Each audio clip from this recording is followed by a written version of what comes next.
Shalom saudara pendengar yang dikasihi Tuhan Yesus Kristus. Selamat siang dan salam sejahtera untuk kita semuanya. Selamat datang kembali di Renungan Rohani pada siang hari ini. Semoga saudara yang terkasih dalam keadaan sehat selalu, kiranya damai dan sukacita Roh Kudus melimpah di dalam hati dan pikiran saudara saat ini. Sebelum kita mulai renungan pada siang hari ini, marilah kita bersama-sama berdoa. Allah Bapa yang baik dan ajaib, Bapa yang bertahta di kerajaan sorga, Bapa yang kami kenal di dalam Tuhan Yesus Kristus. Terima kasih atas penyertaan yang Tuhan berikan kepada kami atas siang hari yang indah ini.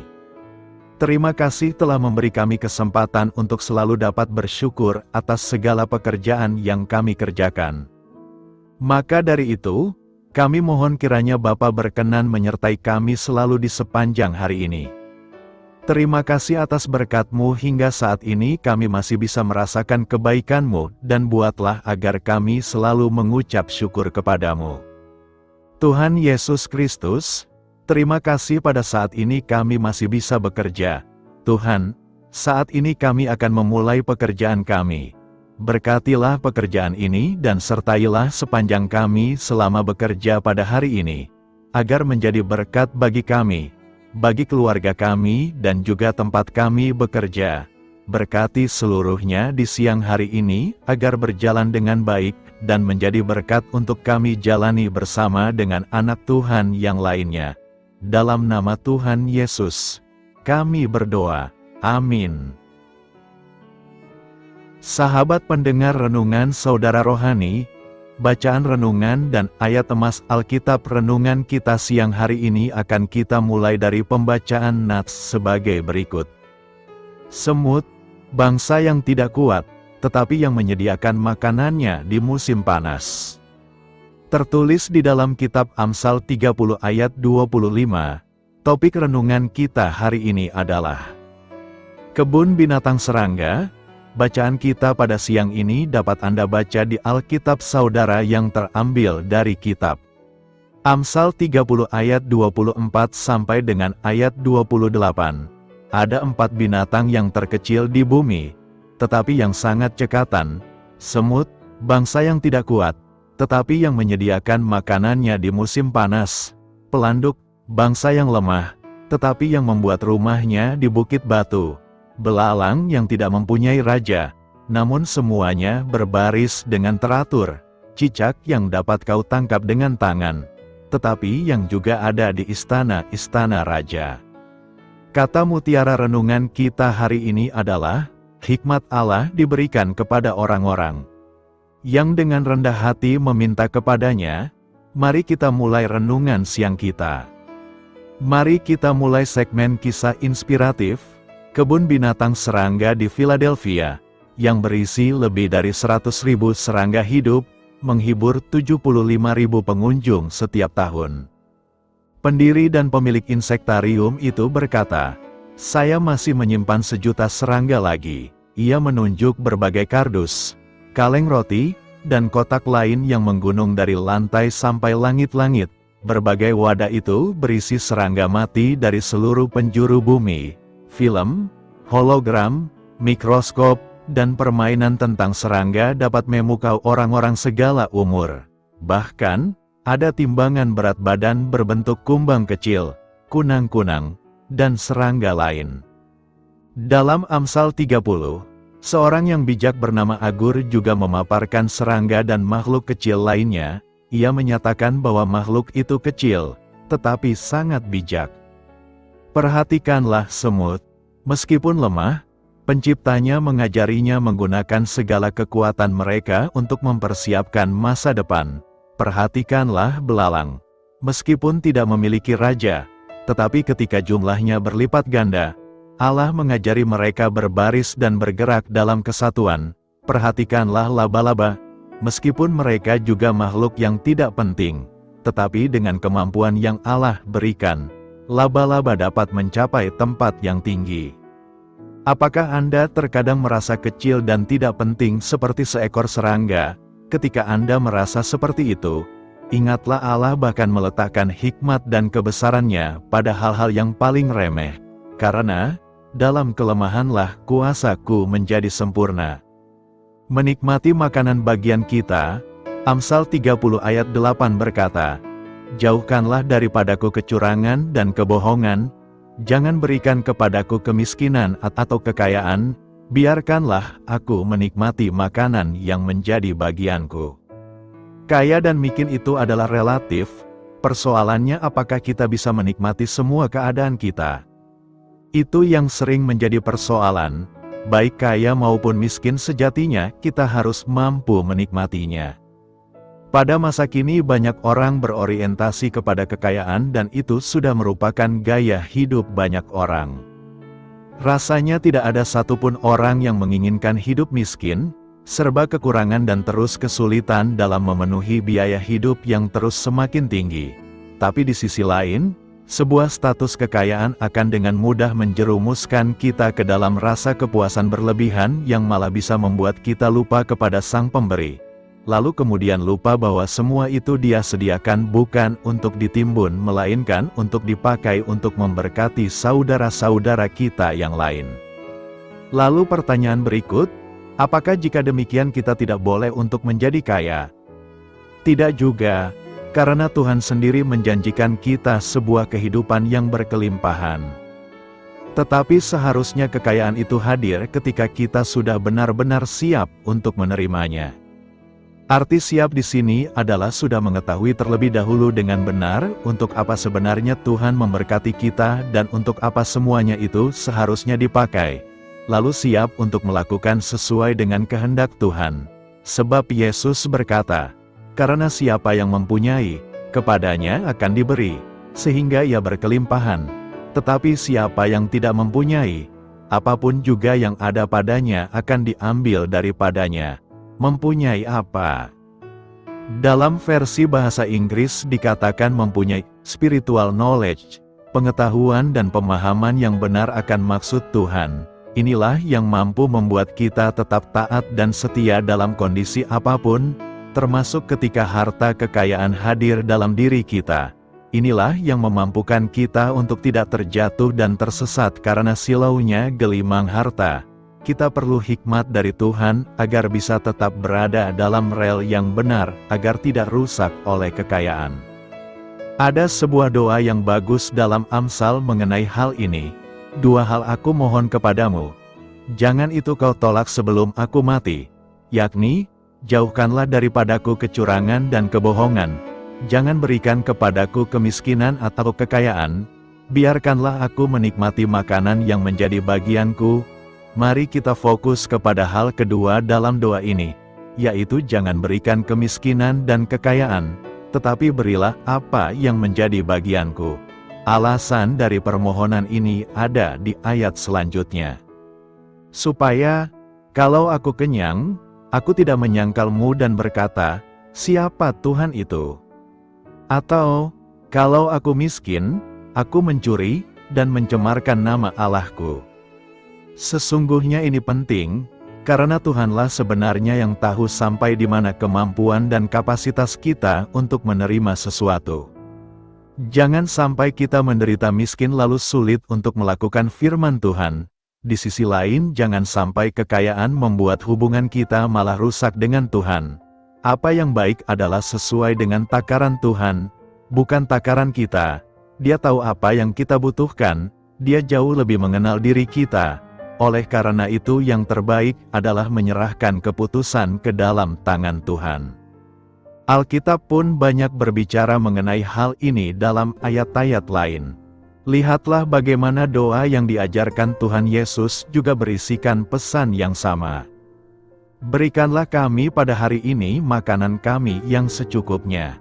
Secukupnya, lalu kita mungkin bertanya, seberapa cukupkah secukupnya itu? Masing-masing orang mungkin memiliki standar yang berbeda mengenai kata cukup. Cukup untuk jalan-jalan, cukup untuk beli mobil mewah, rumah gedung, tetapi Alkitab kemudian menuliskan seperti ini, asal ada makanan dan pakaian, cukuplah, makanan dan pakaian, itulah kebutuhan paling mendasar dalam hidup manusia. sehingga seharusnya jika keduanya sudah terpenuhi, itu sudah cukup untuk mendatangkan rasa syukur. Jika tidak menyadari hal ini, maka kita pun akan lupa bersyukur dan akan terus hidup penuh dengan rasa tidak puas. Lalu yang terjadi kemudian, tetapi mereka yang ingin kaya terjatuh ke dalam pencobaan, ke dalam jerat dan ke dalam berbagai-bagai nafsu yang hampa dan yang mencelakakan, yang menenggelamkan manusia ke dalam keruntuhan dan kebinasaan. Kebinasaan itu bisa menjadi ujung akhir ketika kita berorientasi kepada kekayaan. Oleh sebab itulah yang terbaik bagi kita adalah membiarkan Tuhan yang menentukan seberapa banyak yang sebaiknya kita terima. Tuhan bisa memberikan segalanya hingga berkelimpahan, namun sanggupkah kita menerimanya tanpa kemudian menjadi rusak? Mampukah kita tetap bersyukur dan mempergunakannya lebih lagi untuk memberkati sesama? Atau kita malah terjebak kepada ketamakan untuk terus mengejar lebih banyak lagi demi kepentingan diri sendiri? Belajarlah untuk bersyukur dalam segala keadaan. Rasa terus kekurangan akan membuat kita melupakan segalanya, kecuali terus mengejar harta. Kita akan lupa membangun hubungan dengan Tuhan, kita tidak akan ingat lagi untuk bersyukur. Jika Alkitab sudah mengatakan bahwa makanan dan pakaian itu sudah cukup, bukankah itu seharusnya sudah mampu membuat kita bersyukur? Kita tidak mau memfokuskan diri kepada mengejar kekayaan, dan akan selalu menjaga diri dengan sungguh-sungguh agar tidak tergiur kepadanya. Yang terpenting adalah penyertaan Tuhan dalam hidup kita. Dia akan selalu tahu apa yang saya butuhkan. Dia sudah berjanji untuk mencukupi semuanya itu, dan itu jauh lebih penting ketimbang hal lainnya. Itulah yang akan mampu membuat kita selalu dipenuhi rasa syukur, dan tidak membuat ibadah kita sia-sia tanpa makna. Memang ibadah itu kalau disertai rasa cukup, memberi keuntungan besar. Biarlah Tuhan yang menentukan seberapa besar kita layak terima, dengan besar yang cukup sesuai kapasitas kita dan tidak sampai membuat kita lupa diri dan lupa kepadanya.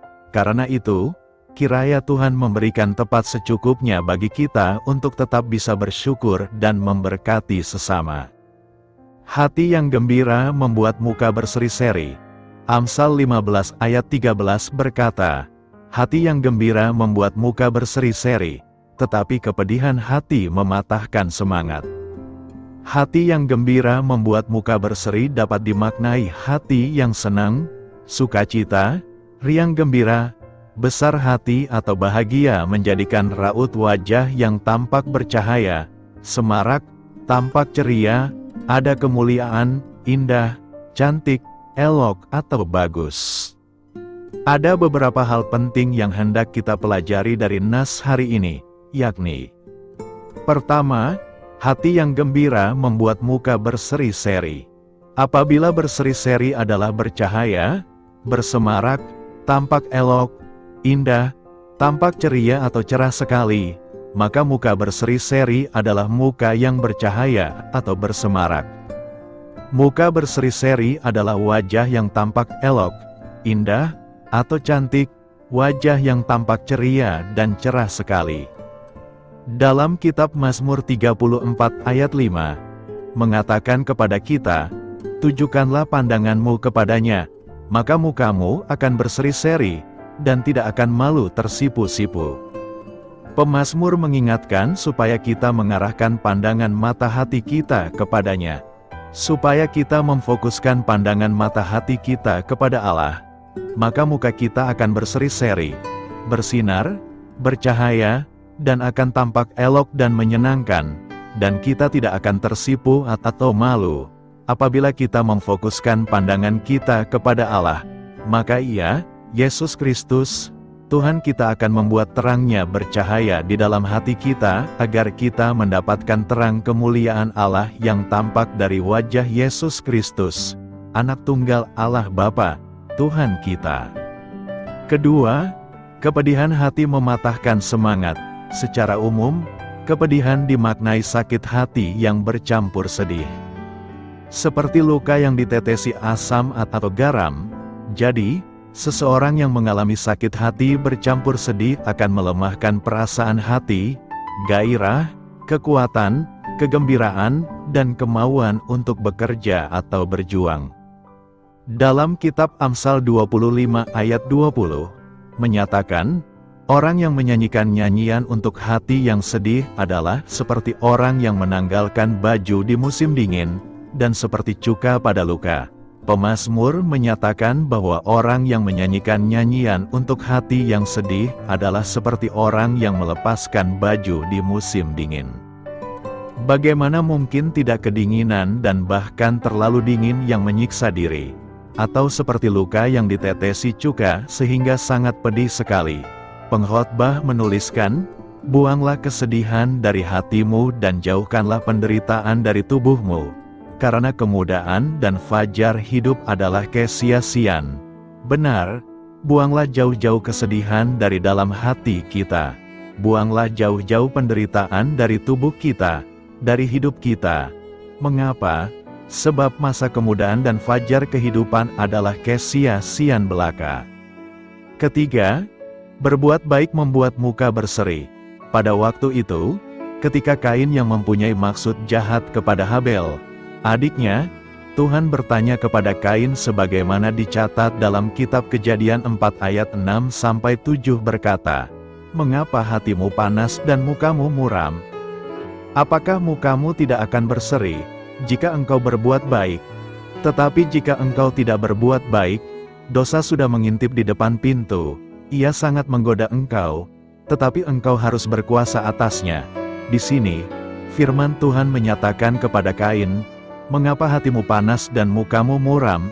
Apakah mukamu tidak akan berseri jika engkau berbuat baik?" Dalam perkataan lain, secara implisit Tuhan bertanya kepada Kain, mengapa hatinya menjadi panas dan bermuka muram, daurja, tidak bercahaya, tidak berseri, tidak bersinar, tidak tampak gembira atau sedih. Tuhan Allah mengingatkan Kain bahwa apabila ia tidak berbuat baik, maka dosa sudah mengintip di depan pintu. Dosa sangat menggodanya, dan karenanya Kain harus berkuasa atasnya. Namun sayang, Kain tidak mempedulikan firman Tuhan. Ia mengajak Habel, adiknya, ke padang, lalu ia memukul Habel dan membunuhnya. Demikianlah, dosa sudah membuat muka seseorang tampak muram, tidak ceria, gelap, tidak bercahaya dan tidak berseri.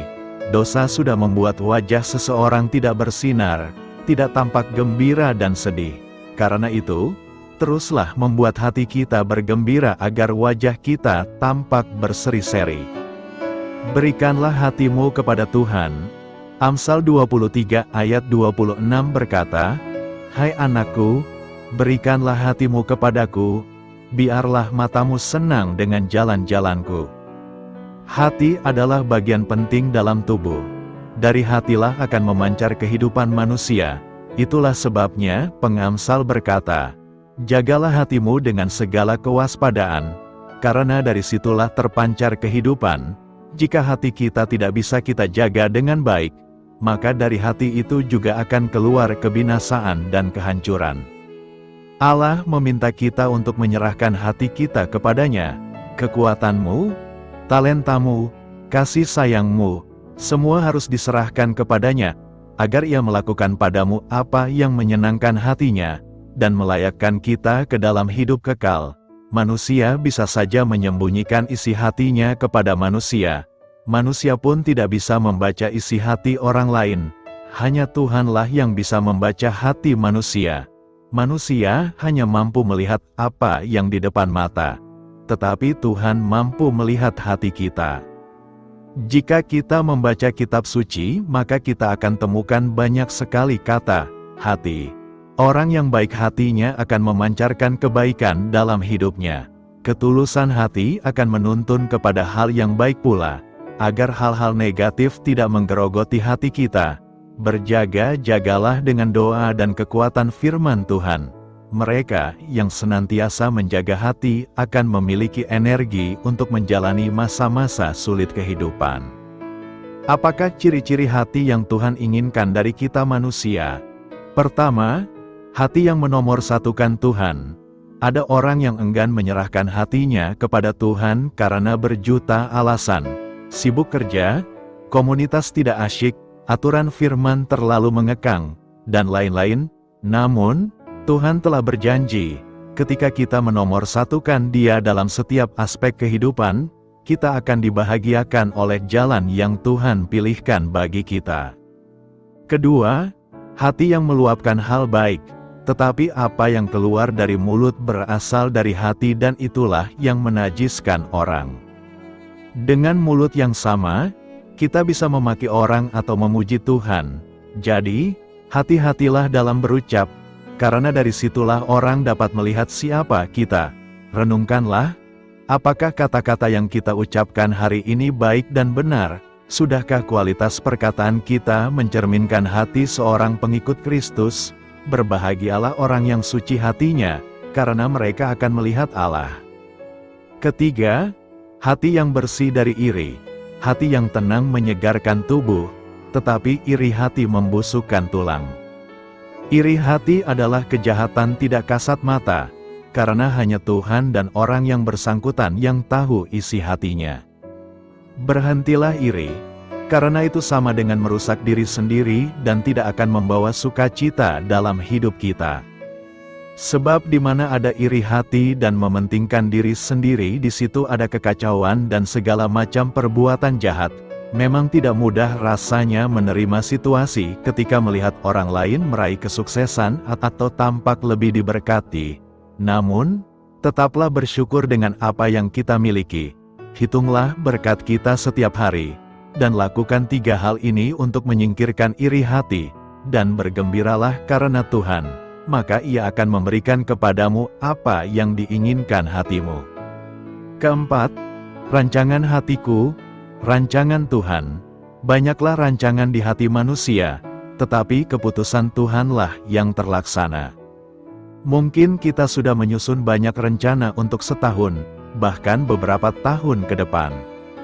Menyelesaikan skripsi, cari kerja, buka usaha, berlibur, melanjutkan studi, menikah, menyicil rumah, dan lain sebagainya. Rencana kita begitu detail, sampai-sampai kita lupa Tuhanlah yang memegang kendali hidup ini. Tak ada salahnya punya rancangan, tetapi alangkah baiknya jika kita mengikut sertakan Tuhan di dalamnya. Percayalah, rancangannya untuk kita adalah hal yang membawa kepada damai sejahtera. Sebab aku ini mengetahui rancangan-rancangan apa yang ada padaku mengenai kamu, demikianlah firman Tuhan, yaitu rancangan damai sejahtera dan bukan rancangan kecelakaan, untuk memberikan kepadamu hari depan yang penuh harapan. Bila Kristus tinggal di dalam hati, jiwa akan begitu dipenuhi dengan kasih-Nya, dengan sukacita persekutuan bersama Dia, bergantung erat padanya, dan dalam merenungkan tentang Dia, diri akan dilupakan. Kasih kepada Kristus akan tampak dalam perbuatan. Mereka yang merasakan desakan kasih Allah, tidak bertanya seberapa kecil dapat diberikan untuk memenuhi persyaratan Allah. Mereka tidak menanyakan standar terendah, namun bercita-cita menyelaraskan diri secara sempurna kepada kehendak penebus mereka. Dengan keinginan sungguh-sungguh mereka menyerahkan segalanya, dan memperlihatkan minat yang sebanding dengan nilai objek yang mereka cari. Karena itu, marilah senantiasa arahkan hati kepada Tuhan.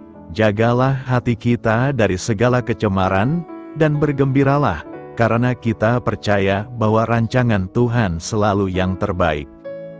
Siapakah Agur putra Yake? Amsal 30 ayat 1 mengatakan kata-kata dalam pasal itu adalah perkataan Agur bin Yake. Agur menulis kepada Itil dan Ukal. Orang-orang ini bisa jadi adalah murid atau sahabat Agur. Meskipun beberapa Alkitab menerjemahkan arti kedua nama itu dengan asumsi bahwa nama-nama itu tidak merujuk kepada orang-orang yang sebenarnya, kebanyakan komentator percaya bahwa Agur hidup di era yang sama dengan Salomo. Kita tidak tahu banyak tentang Agur kecuali apa yang dapat kita peroleh dari satu pasal ini. Nama Agur berasal dari kata Ibrani yang berarti pengumpul. Agur dan Yake hanya disebutkan di sini dalam Alkitab dan tidak diketahui di tempat lain. Amsal Agur memberikan wawasan mengenai pemikirannya tentang kehidupan. Agur lelah dan lesu, ia tidak menganggap dirinya bijak, dan ia menganggap firman Tuhan sepenuhnya benar. Dalam Amsal 30 Agur menyampaikan permintaan kepada Tuhan agar Tuhan menyingkirkan dusta darinya dan tidak memberinya kekayaan maupun kemiskinan. Ajaran Agur mencakup peringatan untuk tidak memfitnah hamba-hambanya dan pengamatan bahwa banyak orang menganggap diri mereka lebih baik daripada yang sebenarnya. Agur kemudian memulai daftar ucapan bernomor yang mencakup 3 hal yang tidak pernah terpuaskan: rahim yang mandul, kebutuhan tanah akan air, dan berakhirnya api. Ayat 17 menambahkan bahwa orang yang mengejek orang tuanya akan mengalami penghakiman. Ayat 18-19 mencantumkan 4 hal yang berada di luar pemahaman Agur: seekor elang di langit, seekor ular di atas batu, sebuah kapal di lautan, dan seorang pria dengan seorang wanita. Dalam ayat 21 sampai ayat 23 terdapat daftar 4 hal yang menyebabkan bumi bergetar: seorang budak yang menjadi raja, seorang bodoh yang cukup makan, seorang wanita bersuami yang tidak dicintai, dan seorang hamba yang menggantikan istri dalam rumah tangga.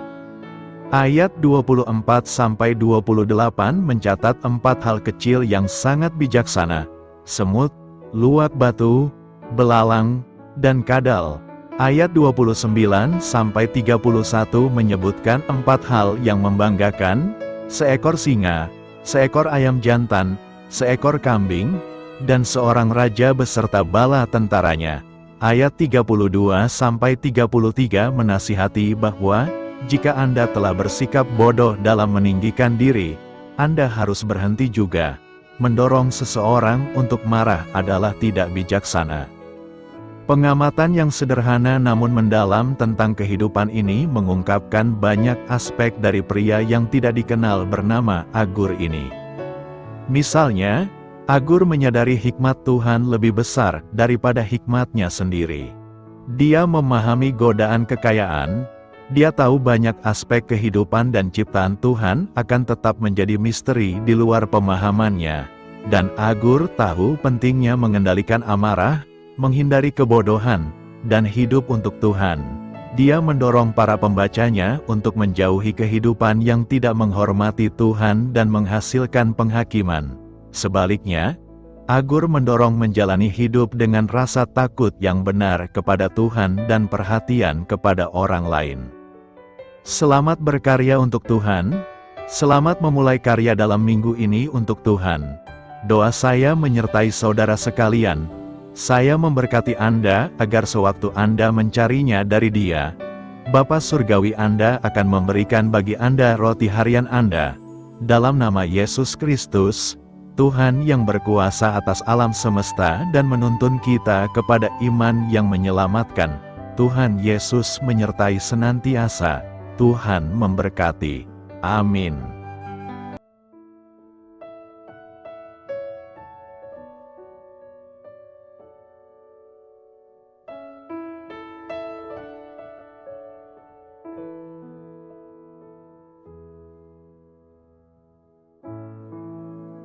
Demikianlah renungan firman Tuhan pada siang hari ini.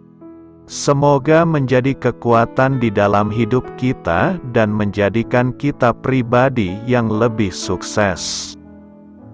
Sebelum kita memulai aktivitas hari ini, marilah kita berdoa.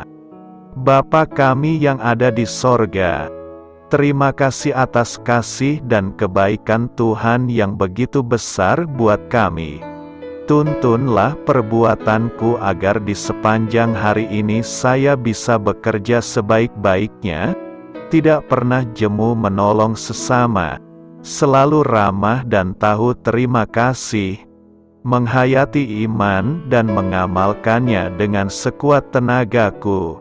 Semua ini saya sampaikan kepadamu, dengan pengantaraan Kristus, Tuhan kami. Allah, Bapa kami bersyukur kepadamu, bahwa dengan bekerja kami boleh ambil bagian di dalam karya-Mu mensejahterakan dan membahagiakan umat manusia. Kami mohon bimbingan-Mu dalam melaksanakan pekerjaan kami hari ini. Bimbinglah kami agar sanggup bekerja dengan semangat kasih, dengan riang, rajin dan jujur. Terima kasih, Tuhan. Amin. Dalam nama Tuhan Yesus Kristus Tuhan dan Juru Selamat kami, Bapa kami yang baik, kami mengucap syukur dan berdoa. Amin. Biarlah firman Tuhan menjadi pengingat untuk kita semua, bahwa tuntunan dari Roh Kudus akan selalu memberi jalan keluar bagi setiap permasalahan hidup kita, dan memberi kedamaian di hati kita. Amin. Sampai jumpa di renungan siang saudara rohani berikutnya. Shalom.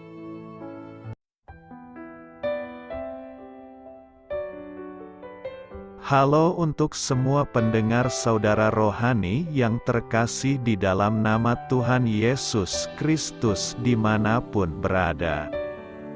Mari dukung kami, tim redaksi Renungan Harian Saudara Rohani, dengan cara memberikan bantuan, kritik dan masukan. Saudara dapat memberikan masukan melalui kolom komentar di bawah atau mengirim kepada kami langsung melalui email yang tertera di layar Anda, saudararohani@gmail.com. Jika saudara terberkati melalui renungan ini, saudara dapat mendoakan kami dan memberikan bantuan lainnya dengan mengirim email kepada kami. Saya berdoa agar saudara sekalian bahagia dan sehat selalu. Amin.